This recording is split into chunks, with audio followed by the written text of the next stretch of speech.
Olá, dando continuidade, hoje vamos falar brevemente então dos estudos quase experimentais, após termos assistido a aula da professora Natália em relação aos estudos experimentais. Hoje vamos falar dentro dos experimentais, os estudos quase experimentais.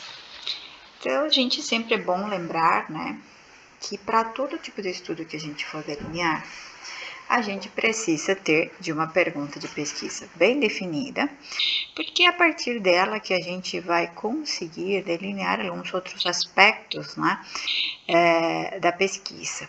Como bem colocou a professora Márcia Ciol, numa das primeiras aulas da disciplina, a partir de uma pesquisa eu consigo, por exemplo, definir qual será a minha análise estatística, como ela poderá ser interpretada ou, como ela vai me levar às interpretações daquilo que eu pretendo estudar, para poder concluir e trazer um resultado que possa ser um resultado palpável, seja para a prática ou seja para o avanço dentro daquele campo de conhecimento com o qual eu pretendo contribuir.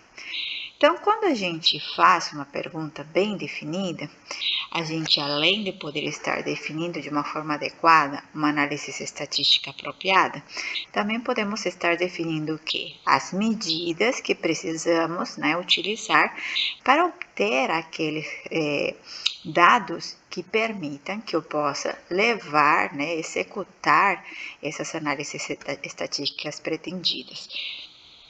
Portanto, se eu tenho uma pergunta bem definida, eu vou poder, então, também fazer uma escolha em relação ao delineamento do estudo, que me permitirá pensar nas medidas que eu preciso e nas análises que eu farei em cima dessas medidas, desses resultados das medidas que eu apliquei, para poder então, atingir os meus resultados.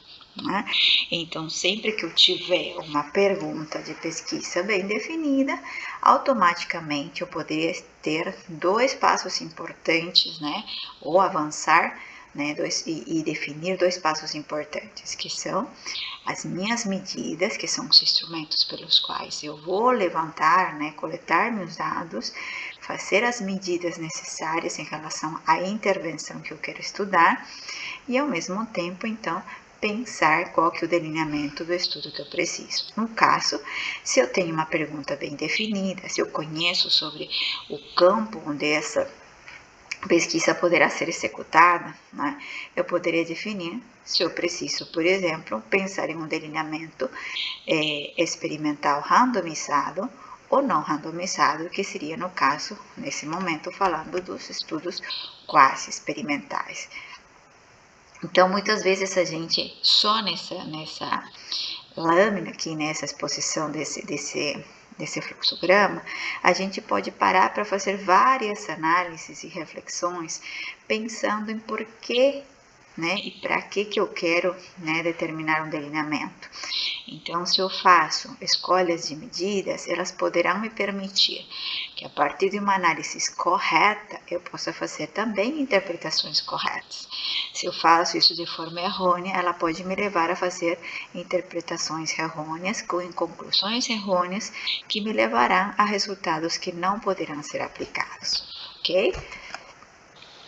Então, quando a gente pensa, em uma pesquisa, uma investigação experimental, no caso, pensando, por exemplo, em saúde, há alguns itens que se tornam necessários, Seja uma pesquisa para a saúde, seja uma pesquisa para outras áreas, eu preciso pensar se há necessidade de uma hipótese.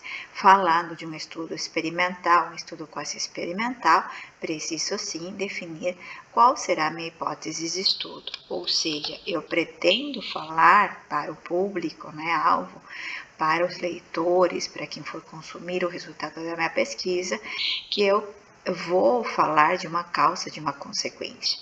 Agora, como eu falo e quais serão as fragilidades do meu estudo, isso vai ser definido a partir do delineamento que eu possa estar escolhendo. E, claro, do rigor metodológico que eu possa ter no decorrer do desenvolvimento desse estudo. Quando eu vou pensar em um estudo de intervenção, então preciso pensar se eu vou ter um grupo experimental, né, e um grupo controle, ou apenas poderia ter um grupo experimental, né, ou eu teria os dois, porém não será randomizado. Então, tudo isso me leva a pensar em um estudo quase experimental se eu não puder cumprir, né, com essas condições. É preciso também identificar, né, e controlar as variáveis que são de interesse do meu estudo, aquelas que são os desfechos esperados, assim como também aquelas que podem trazer algum tipo de confusão ou uma interpretação errônea no final dos meus resultados, ou inclusive trazer algumas limitações importantes em relação a essa interpretação, por essas variáveis não terem sido, por exemplo, coletadas. Preciso pensar nesse planejamento de uma investigação experimental quais serão as variáveis que serão excluídas, né? E que podem interferir nessa reação ou resposta causal desse estudo, daquela intervenção que eu estou estudando, que me interessa estudar.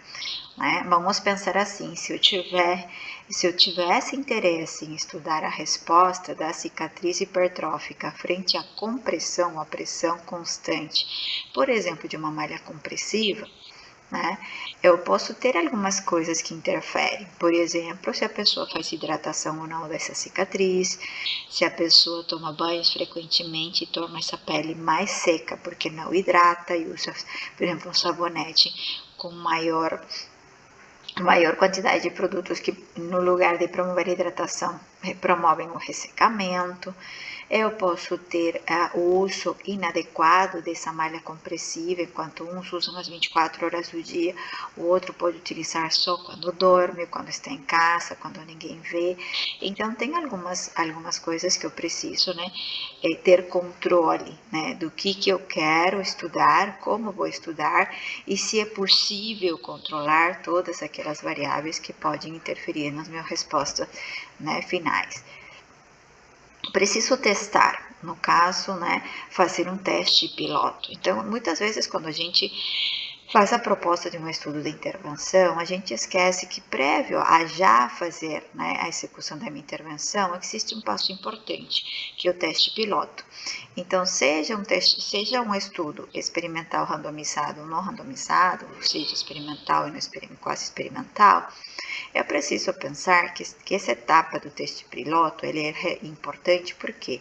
Porque através dela eu vou poder identificar se essa minha pesquisa, essa minha proposta ou minha intervenção, né, que eu quero estudar, ela é passível de ser executada. Né? Eu acho que eu já comentei com vocês em alguns momentos sobre, por exemplo, a pesquisa de realidade virtual que foi desenvolvida aqui pelo grupo de pesquisa. Ela foi um estudo quase experimental e em alguns momentos assim, a gente fez umas análises que de alguma forma classificariam ele como um pré-experimental, que depois mais à frente a gente vai comentar. Mas, assim, o que foi importante?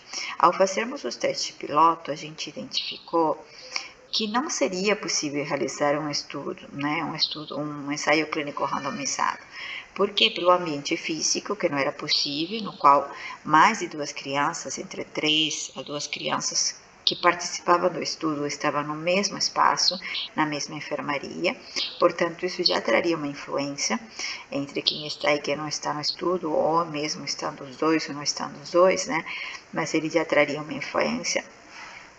A rotina da unidade também não permitiria que a gente pudesse estar aplicando esse uso da realidade virtual pelo tempo que a gente gostaria.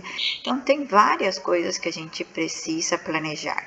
E o teste piloto nos permite justamente definir qual é o caminho que eu devo seguir sem estar apostando, né, em um esforço maior que muitas vezes poderá nos trazer frustração, né, como pesquisadores. E pode ser que naquele momento isso não seja possível, que eu precise passar por esse teste piloto, possa desenvolver uma pesquisa quase experimental e que no passo seguinte eu possa fazer sim uma pesquisa, né, experimental, randomizada.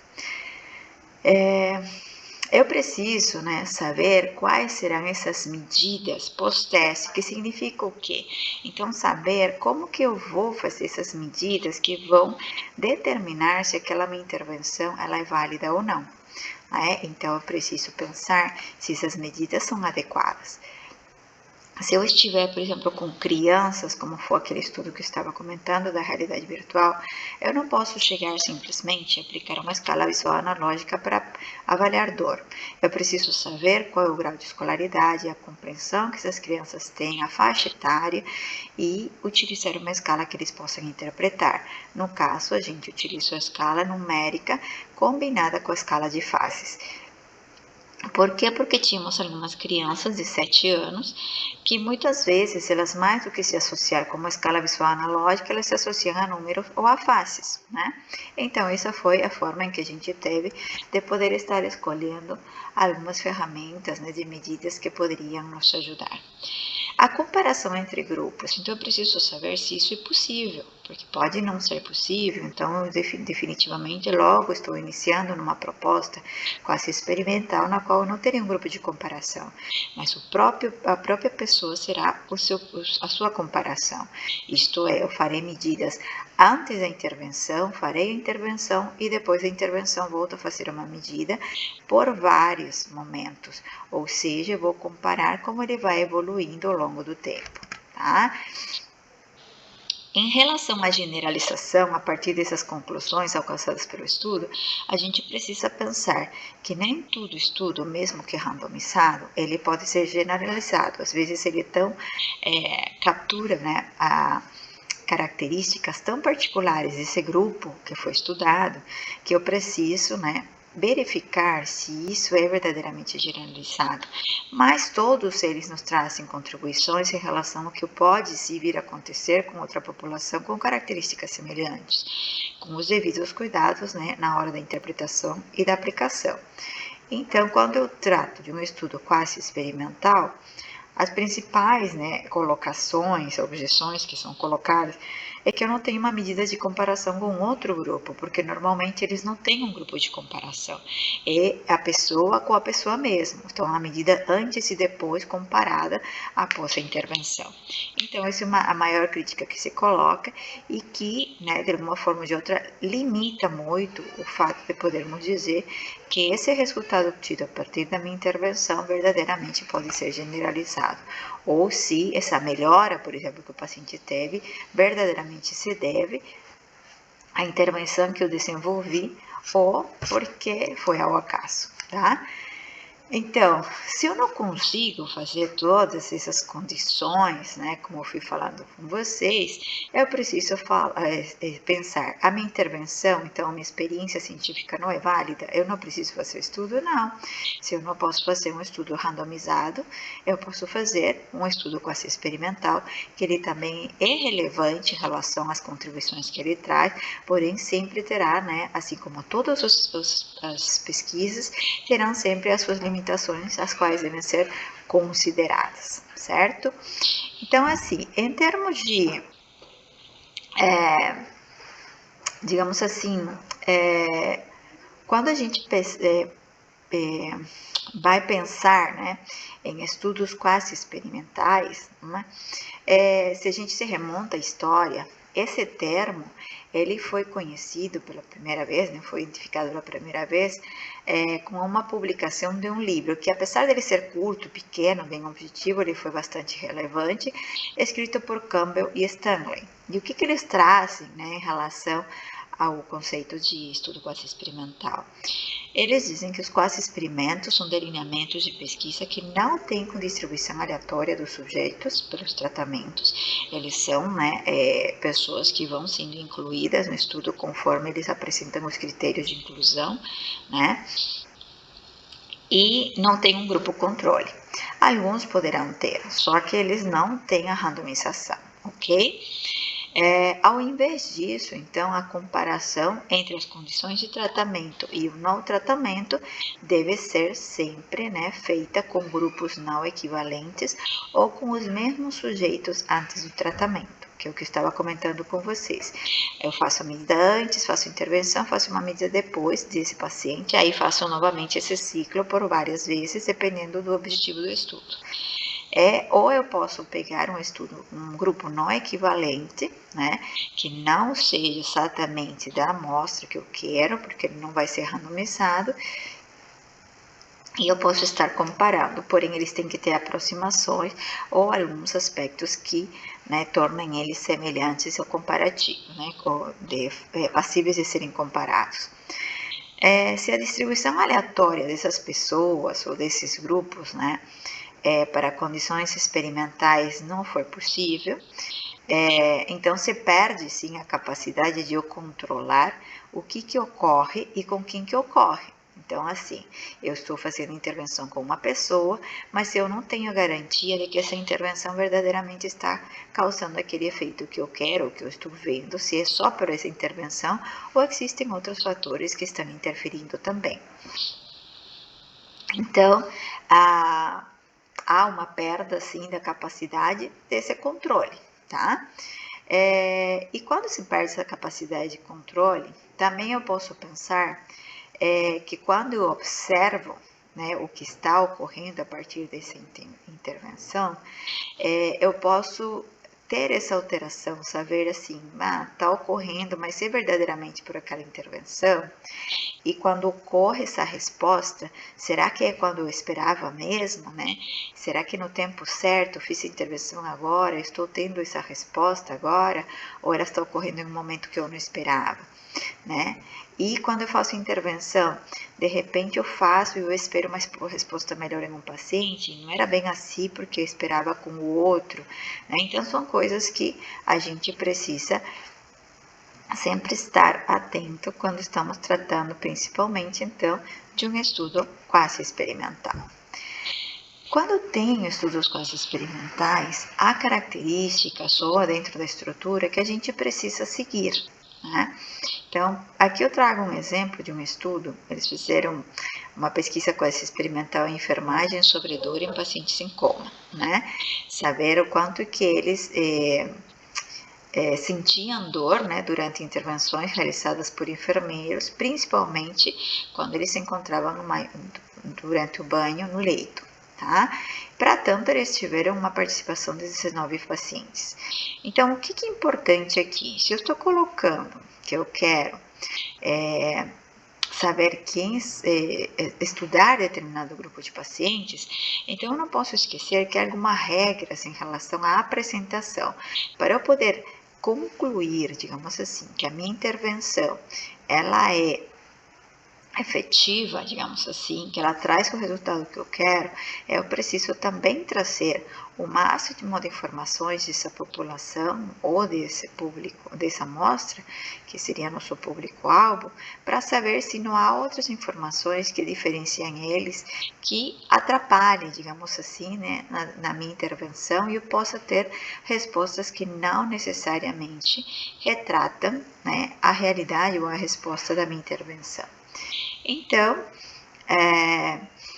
quando eu faço, né, esse tipo de estudos, eu vou ter algumas tabelas que precisam ser apresentadas para eu saber quais são as características da minha variável. Então, da minha variável e das suas respostas, né, de todas as variáveis que eu tive interesse de coletar. Então, aqui na tabela 1, a gente pode observar, por exemplo, que existe sim uma descrição da amostra. Aí eles colocam, né, que o grupo estava formado por 19 pacientes. Então, só alertando para vocês, nesse caso não seria N, seria N maiúscula, seria N minúscula, né? E aí, eles fazem, né, uma apresentação das medidas, né, em relação, por exemplo, à presença dessa substância PEG, aquelas que eles estão, né, analisando, né, para que possam indicar ou não a presença, por exemplo, de queixas álgicas, e eles vão apresentar a média antes da intervenção, a média depois da intervenção. E aí, inclusive, os autores optam por escolher a mediana, né, antes e a mediana depois. Quando que eu escolho por quê? Eu tenho 19 pacientes, o que significa que provavelmente eu não tenho uma variação grande em relação a essas variáveis, esse número, né? Essas medidas que eu fiz. Então, eles colocam, né? A medida da mediana antes e depois colocam o desvio padrão, que é o quanto varia a minha medida ou se distancia, né, da média, né, desses valores estudados. Então, aqui, por exemplo, vamos pensar, ele coloca de média valor antes, né, da substância P de 326,368 e depois de 337. O que eles colocam aqui? Desvio padrão da primeira, que seria antes, é de 24. Significa que mais ou menos, né, interpretando, que essa variação dessa média vai estar de 24 para cima, 24 para baixo dessa média antes. A mesma coisa para a média depois, que será 42 para cima, 42 para baixo. Então, estamos falando de um desvio padrão bastante amplo, que ele poderia ser diminuído nessa distância de variação, diminuir se eu tivesse, por exemplo, um número maior de participantes, tá? Depois eles trazem os valores máximos, né? Máximos, mínimos, né? E esse número máximo e mínimo vai para antes e depois. Então, é importante colocar para vocês, estatisticamente, que toda vez que eu utilizo a média, eu preciso apresentar o desvio padrão. Se eu opto por usar a mediana, eu preciso utilizar o mínimo e máximo. O que significa? Eu preciso apresentar a minha média dos valores acompanhado do desvio padrão, que me indica, digamos assim, uma variação dessa medida média, né? Da média, por exemplo, da substância P antes de fazer a intervenção. E depois, a regra é que se utilizo a mediana, ela venha acompanhado do mínimo e máximo, que seria, então, o valor, né, médio e a variação que ele tem entre o número máximo que as pessoas apresentaram e o valor mínimo que elas apresentaram, tá? E o que esse estudo teve por conclusão, né? Que a substância P foi considerada um neurotransmissor de fibras aferentes sensoriais primárias ou o transmissor da dor. O que significa, né? Eles falam que quando, né, se cuida desses pacientes em coma durante o banho, há sim uma provocação, estímulos dolorosos, né? Que o paciente manifesta, e aí ele manifesta de diversas formas. Ele pode apresentar a partir de alterações de sinais vitais, porém também a partir da produção de substâncias que estão presentes na dor. Tá? Então, uma quasi-experiência, que seria o quasi-experimento, trata uma dada situação como uma experiência considerando o quê? Que a variável independente não pode ser manipulada pelo investigador, que o grupo experimental e o de controle podem não ser aleatórios, então posso ter grupo de comparação, mas eu não tenho a randomização. O investigador está limitado nas suas conclusões, uma vez que eu não tenho, né, esse critério da randomização, em que eu garanto que qualquer participante tenha a chance de participar do estudo ou de não receber a intervenção que eu estou estudando. Então, assim, considerando, né, a investigação como uma atividade criativa, a questão é usar a criatividade tendo como base a noção de controle usado no sentido de maximizar a validade do modelo, né, do que está sendo estudado.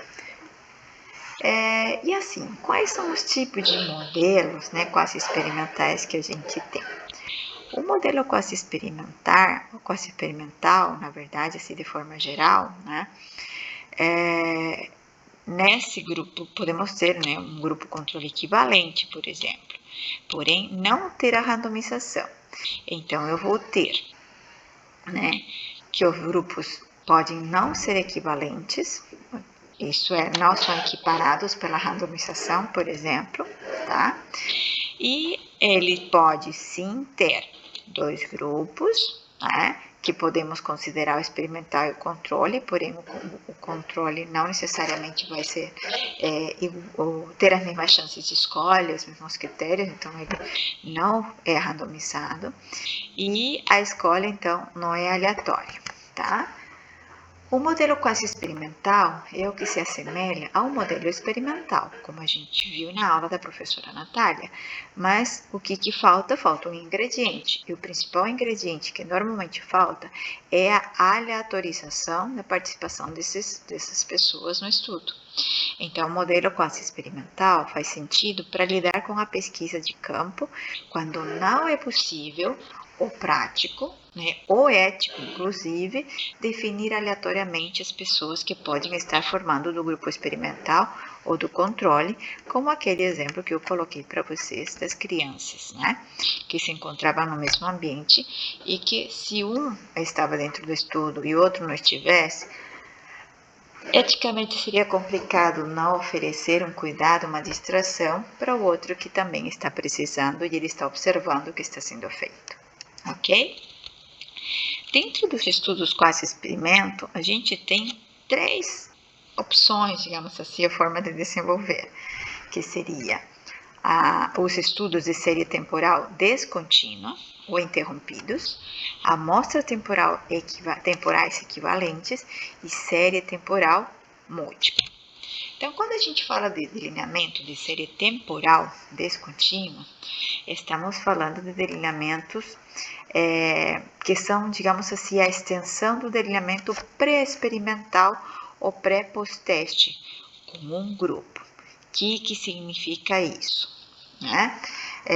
Quando estou o que é chamado de pré-experimental, por exemplo, se assemelharia mais a um estudo de caso, séries de caso principalmente, no qual eu vou testar, como se eu fizesse um teste piloto, digamos assim, eu vou testar essas medidas, ok? Mas eu já vou executando o planejamento, né, que eu tive para poder desenvolver um estudo quase experimental.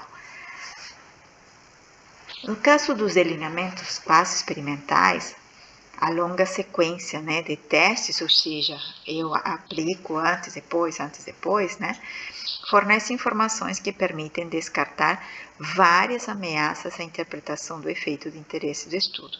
Então, a diferença entre um quase, digamos, um pré-experimental e quase experimental, é que no quase experimental eu vou fazer o objetivo, né, fazer sequências de medidas que quanto mais longas elas foram, por mais tempo, né, ou por mais número, né, em relação a vezes, eu possa estar verdadeiramente tentando cercar, né, todas as variáveis que podem confundir o resultado e concluir que aquele resultado é sim consequência da minha intervenção.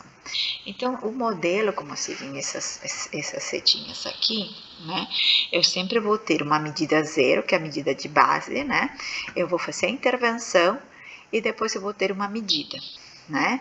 E a mesma coisa eu vou fazer num outro momento. Então, vai se repetir a medida 0, a medida 1, a medida 0, a medida 2, a medida 0, a medida 3, né? Por quê? Porque o antes e depois, tá? E aqui eu só coloquei a M0 como um momento de partida, porque esse momento de partida ele é relevante para comparar, por exemplo, o resultado dessa medida 0 até o final. Vamos pensar que eu faço uma pesquisa com laser. Eu faço com um único grupo e eu faço a avaliação, né, em relação a quanto que eu, assim, as medidas zero do estado de base, assim, como que eu estou, ponto de partida, né, como eu encontrei o paciente, quais as medidas da ferida, profundidade, extensão, né, comprimento, e depois faço a intervenção com laser e faço as medidas novamente. Aí eu vou aplicar 2 vezes por semana, ou seja, vamos pensar que foi uma terça-feira, na quinta-feira eu vou aplicar de novo, vou fazer o procedimento de novo, vou fazer a medida de base de como eu encontro essa ferida, fazer novamente o comprimento, comprimento, a largura, a profundidade, né? Posso registrar, fazer um registro fotográfico, evolução ou preenchimento de algum instrumento que me ajude a avaliar e depois faço novamente a intervenção com laser, faço novamente a medida. Então, esses são momentos em que a gente garante o antes e depois da minha intervenção, né? Então, embora esses estudos digamos assim, trazem algumas ameaças, né, a essa validade interna,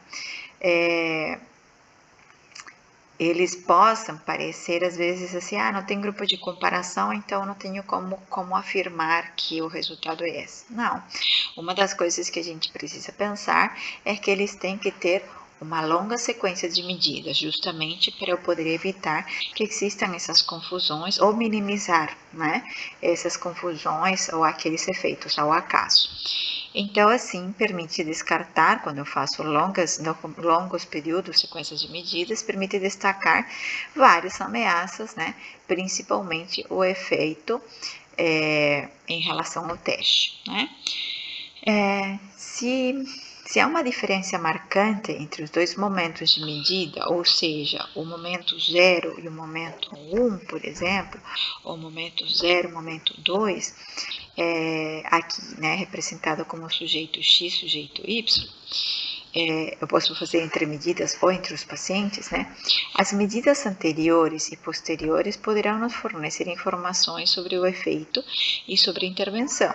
Isto é, se as mesmas são produto verdadeiramente, né, daquele efeito ou não daquela intervenção, né? Se estiver ocorrendo um efeito, surgirá como uma tendência ao longo prazo, né? Produzindo efeitos semelhantes entre as medidas e ao longo de toda essa série, ou essa sequência de aplicações e medidas. Porém, se nenhum dos outros intervalos mostrou tal tendência e a única diferença encontrada foi entre duas medidas, a hipótese estudada não será muito plausível, a menos que a resposta da intervenção seja esperada próxima ou nessa medida. O que isso significa? Então, eu posso ter a minha medida 0, depois eu faço minha intervenção, aí no outro encontro faço novamente uma medida de como eu encontro o paciente, faço intervenção e de repente eu encontro um resultado bastante exacerbado. Aí depois eu volto, faço no outro momento, e aí faço meu momento 0 e novamente encontro um resultado bastante exacerbado. Aí eu venho no outro dia, na quarta aplicação, e aí eu encontro que esse efeito não foi tão crescente como aqueles outros,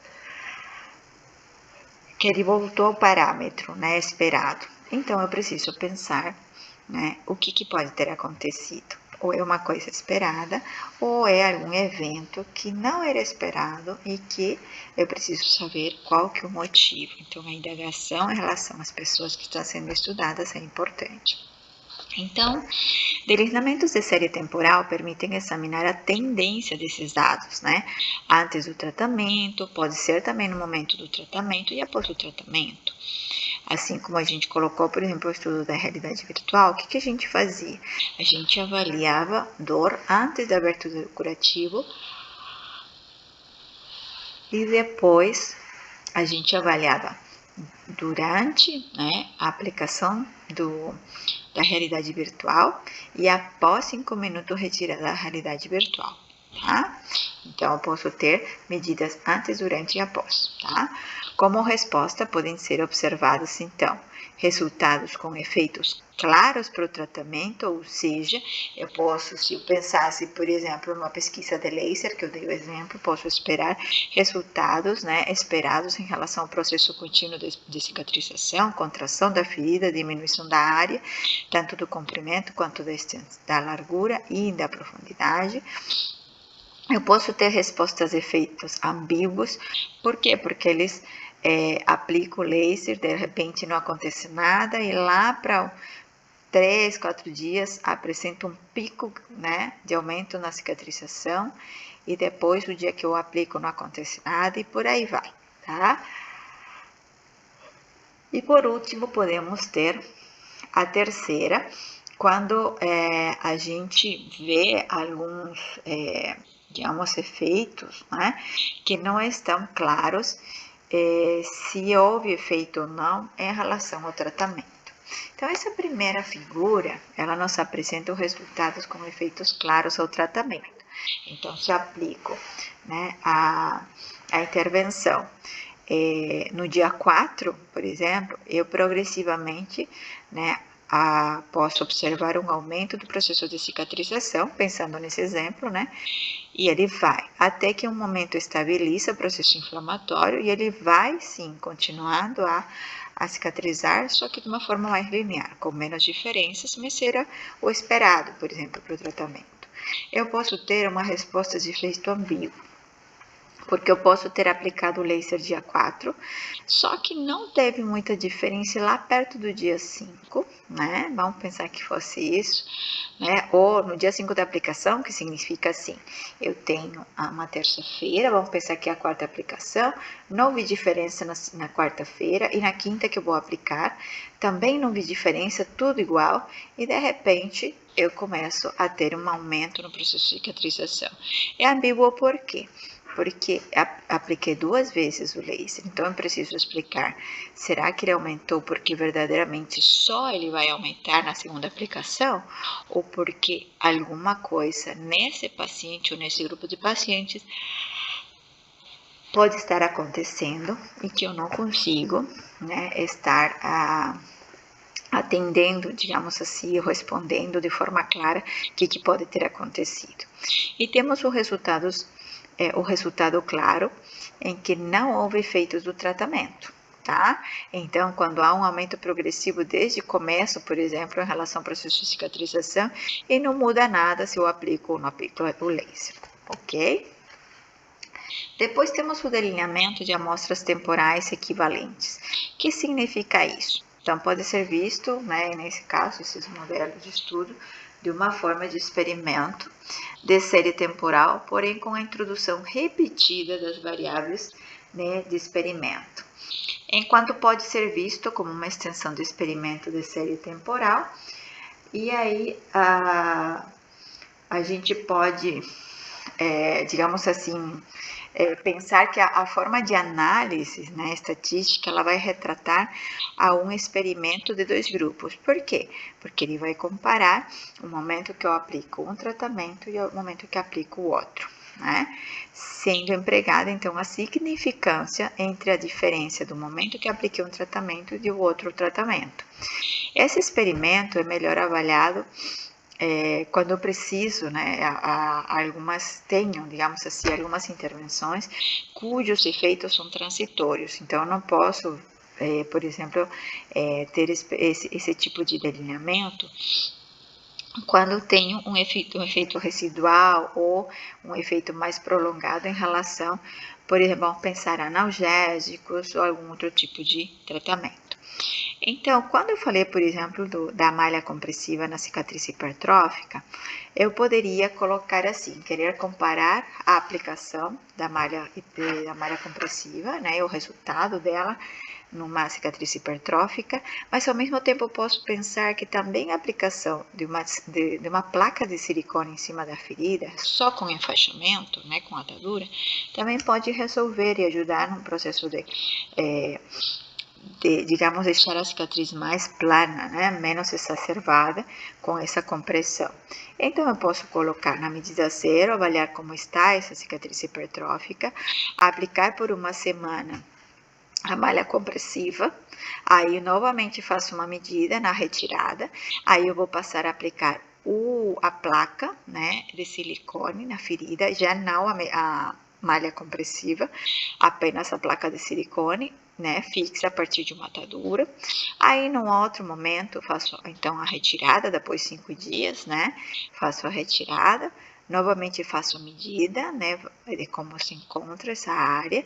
Aí eu vou trocar novamente por mais 5 dias a malha compressiva e assim sucessivamente. Então, na hora que eu faça essa comparação dos resultados, eu vou comparar os resultados entre a semana que eu utilizei a malha compressiva e a semana que eu utilizei o silicone. Como que eu posso comparar? A partir da elasticidade, da hidratação, da ferida, né? E ainda da altura e de algumas outras características que a gente avalia da cicatriz. Porém, esse tipo de estudo, ele não resulta claro em relação a respostas, né, que ele pode nos trazer. Por quê? Porque o efeito de uma malha, ele pode ser residual. E quando eu iniciei o tratamento com silicone, ele pode ter ainda a influência do tratamento da malha compressiva. E assim sucessivamente, porque na próxima semana, quando eu retire a placa de silicone, eu posso ter efeito residual da placa de silicone no resultado da malha compressiva que o paciente novamente vai iniciar a utilizar, ok? Então, a maioria dos experimentos que empregam esse tipo de delineamento usam poucas repetições de cada condição experimental, o que torna mais difícil essa comparação. Então, precisaríamos de várias, né, comparações e várias aplicações. Porém, chama-se então a atenção para a necessidade de amostras, né?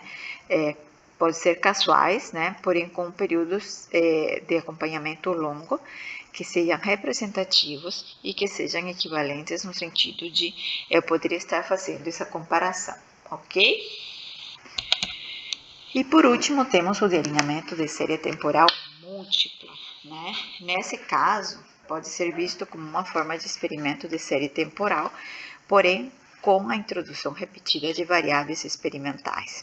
Ou seja, é o primeiro delineamento, lembra? Em que eu faço faço intervenção no mesmo grupo em vários momentos, mas eu posso ter então 2 grupos nos quais eu faça essa intervenção ou intervenções diferentes, né? Que eu posso estar comparando. Tá? Enquanto também esse estudo pode ser visto como uma extensão do experimento de série temporal, né? O modo de análise estatística retrata o quê? O experimento de 2 grupos, então ele vai comparar os 2 grupos. Lembram que o outro era, eu aplicava malha uma semana e depois aplicava silicone outra semana. E essas 2 medidas iam ser comparadas como grupos diferentes, sendo que é a mesma pessoa. Nesse caso, não. Nesse caso, são verdadeiramente 2 pessoas distintas que formam parte de grupos distintos também, tá?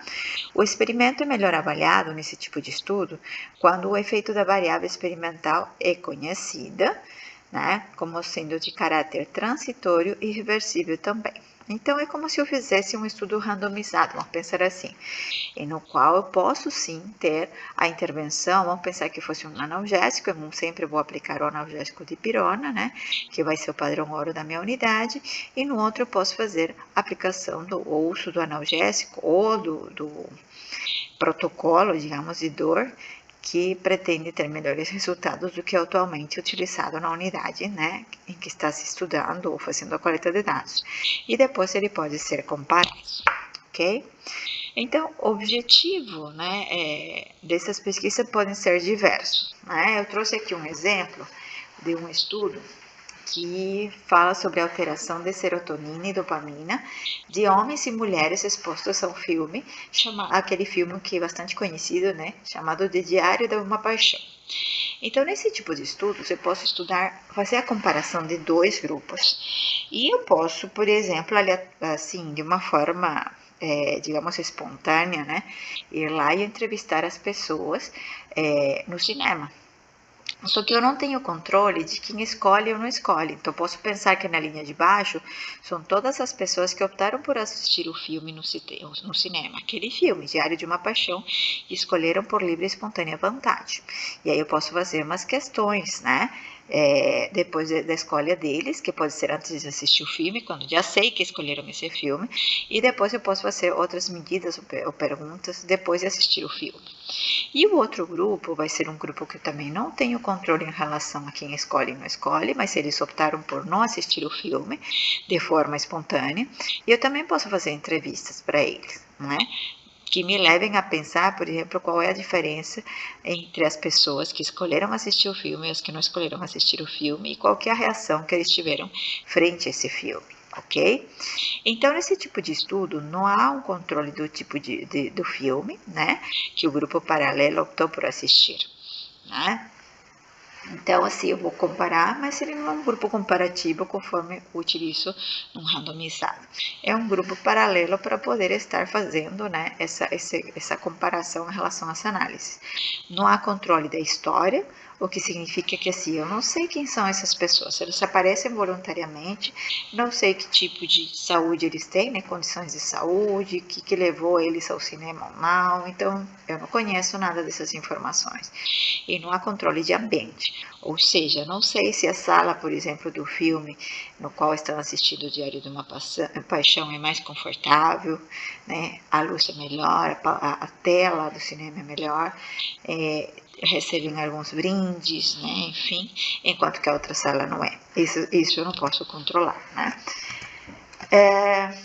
Um outro né, exemplo também poderia ser o efeito também, né, de um filme histórico e cultural, por exemplo, da Rússia, que em algum momento, assim, espontaneamente está sendo exposto lá no cinema e eu vou. Só que coincide com a guerra da Rússia. E eu posso querer, e eu não controlei esse evento da guerra da Rússia.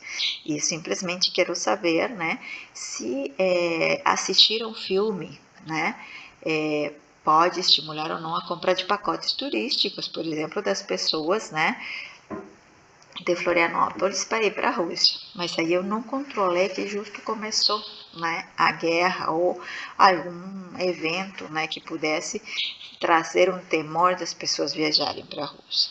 Então também acontece a mesma coisa que no outro estudo, eu não tenho controle de quem escolhe e não escolhe, né, assistir o filme, mas eu posso fazer esse acompanhamento para saber quantas pessoas, né, se o fato de ter assistido esse filme vai levar a estimular as pessoas a verdadeiramente comprarem algum tipo de pacote turístico para a Rússia ou não, porque eu posso me surpreender e ver que as pessoas que não assistiram a esse filme compraram mais pacotes turísticos do que as pessoas que assistiram, né? Então isso não tem um controle, né? Então a condição é não controlada. Eu tenho que pensar que a guerra da Rússia poderia ser uma condição que não permitiria as pessoas, né, ou não que permitiria, não estimularia, né, as pessoas para ir para fazer turismo, né, na Rússia, e isso poderia estar influenciando a escolha de assistir o filme ou não, ok? Então, esses são os alinhamentos que eu posso ter dentro, né, dos tipos de estudo quasi-experimental que eu tenho dentro desses delineamentos. Há algumas coisas que são importantes e que não posso me esquecer. Primeiro, que existe o trend, que eu posso aplicar nos estudos quasi-experimentais, se eu preciso, posso ou não devo, né, utilizar e aplicar para que eu possa fazer um projeto de melhor qualidade, mais estruturado e que depois também ele possa ser um produto, né, em relação a um artigo, né, um manuscrito que possa virar um artigo publicado com mais estrutura, com mais base, né, mais robustez metodológica. Eu preciso, então, definir, né, se meu estudo é quase experimental mesmo, saber que ele está descrito claramente em relação a isso, as partes que compõem o estudo quase experimental. Portanto, eu preciso propor um protocolo de pesquisa bem delineado, né? Preciso da minha questão de pesquisa, isso sempre a gente conversa, né? Delinear bem os meus objetivos a partir dessa questão de pesquisa, definir a minha hipótese, né? Que tipo de hipótese é do meu interesse, ela precisa estar claramente apresentada ou claramente apresentadas, né? Preciso ter um conhecimento, né? Enquanto a amostra, as pessoas que vão participar do estudo. Então, preciso saber se eu vou poder atingir esse número que eu preciso, né, para poder ter testes estatísticos robustos e poder falar de causa e efeito, embora com algumas restrições pelo delineamento, mas que eu possa falar sobre causa e efeito, né? Saber se vai ser possível, né, a amostragem que eu estou planejando, a forma de recrutamento, para poder ter, né, o número de pessoas que eu preciso participando do meu estudo. Preciso descrever de uma forma clara a forma em que a intervenção e qual que é a intervenção que vai ser feita, né? Então, organizar elas de uma forma bem detalhada e se recomenda o uso de fluxogramas que facilita muito visualmente que as pessoas possam entender quais foram os passos seguidos. Precisa ter uma descrição, né, do instrumento de coleta de dados, eu preciso apresentar a medida, como eu coletei a medida, né, apresentar uma descrição clara do planejamento de análises dos dados, como eles serão analisados para que assim eu possa ter uma noção deles, se eles vão me levar ou não à resposta que eu quero, né? E identificar então as limitações das variáveis de confusão, as quais devem ser consideradas, né, nas interpretações. Em relação aos testes estatísticos, eu posso utilizar diversos testes estatísticos, mas entre os que precisa, né, sempre a gente pensar é que estão os testes, por exemplo, Q-quadrado, que ele vai permitir ver a associação entre algumas variáveis, né, entre os números de caso, que foram estudados, né, entre os que apresentam ou não apresentam efeito, por exemplo, mas eu preciso saber que eu preciso cumprir algumas condições para esse teste poder ser executado. Por exemplo, se estamos falando de um Q-quadrado, a gente pode estar falando das tabelinhas de 2x2, e em cada uma dessas caselinhas precisa ter pelo menos 5 observações. Posso utilizar um teste de risco relativo, no sentido de observar as chances que as pessoas podem ter para apresentar essa resposta, tudo devidamente justificado do porquê que eu estou utilizando, né, esse teste. Posso utilizar um teste T, que vem ser, digamos assim, o teste paramétrico em relação ao Q-quadrado, que é não paramétrico. Eu também quero ver diferenças, né, entre dois grupos ou entre duas medidas. Então, por exemplo, eu posso utilizar o teste T independente ou dependente. O que significa isso? Independente quando eu comparo dois grupos diferentes, dependente quando eu comparo a medida da pessoa com a própria pessoa, ou seja, a medida antes e a medida depois, tá certo? Eu trouxe aqui a forma à sua disposição, mas que depois ficará para vocês, né? A gente encontra diversos, né, desses fluxogramas para saber, né, mais ou menos quais são os testes que eu posso ter chances de utilizar. Então, esses esquemas, eles nos ajudam a pensar, por exemplo, se eu tenho distribuição normal, isso é uma variação em relação a essa curva de Gauss, né? Acompanhe essa variação, ela não está muito achatada, nem muito, né, estreita. Se eu tenho essa distribuição normal e se eu tenho uma amostra pareada, que significa dependente, né, eu posso fazer um teste, vamos pensar assim, um teste T-students, mas para amostras, né, dependentes. Se ele não é, né, se não são pareadas, se são independentes, posso fazer um teste T para amostras independentes, né? Se eu tenho mais de dois grupos, posso fazer uma nova, se eles são dependentes. Se não são dependentes e tenho mais de dois grupos, também posso fazer um teste ANOVA. E assim, cada uma dessas, né, esse conhecimento de como se comportam as minhas variáveis, né, o que ela representa no estudo, eu posso optar por um tipo de estudo. Ok? Então, eu vou cortar aqui um segundo momento, eu vou trazer análises de um pequeno, né, de um artigo, de uma breve análise em relação da aplicação do trend, ok? Então, na segunda parte, a gente poderá estar conversando sobre isso.